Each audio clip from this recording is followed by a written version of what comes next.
Hello, welcome to the logic mind. இந்த வீடியோவில் English Fraser with Tamil மீனிங்ஸாக பார்க்க போகிறோம்.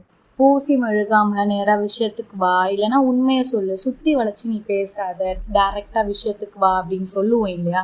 இதை எப்படி ஃப்ரேசரில் சொல்லலாம் அப்படின்னு பார்த்தீங்கன்னா, டு நாட் சுகர் கோட்டட் அப்படின்னு சொல்லலாம். டு நாட் சுகர் கோட்டட் அப்படின்னு சொல்லலாம். இது ரொம்ப ஈஸி, இதெல்லாம் விஷயமா, இதெல்லாம் ஜுட்சுப்பி மேட்டர் அப்படின்னு சொல்லுவோம் இல்லையா? அதை எப்படி ஃப்ரேசரில் சொல்லலான்னு பார்த்தீங்கன்னா, இட்ஸ் அ டூடில் அப்படின்னு சொல்லலாம். இட்ஸ் அ டூடில் அப்படின்னு சொல்லலாம். இது ரொம்ப ஈஸி, இது ஜுட்சுப்பி மேட்டர் அப்படின்னு சொல்கிறத ஃப்ரேசரில் இட் இஸ் அ டூடில் அப்படின்னு சொல்லலாம். இதில் என்ன எனக்கு லாபம் இருக்குது அப்படின்னு கேட்போம் இல்லையா? அதை எப்படி ஃப்ரேசரில் சொல்லலான்னு பார்த்தீங்கன்னா, what's in it for me அப்படின்னு கேட்கலாம்.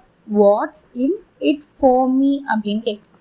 What's in it for me அப்படின்னு சொல்லலாம். ஓகே, இதில் எனக்கு என்ன லாபம் இருக்குது அதை ஃப்ரேசரில் what's in it for me அப்படின்னு சொல்லிட்டு கேட்கலாம்.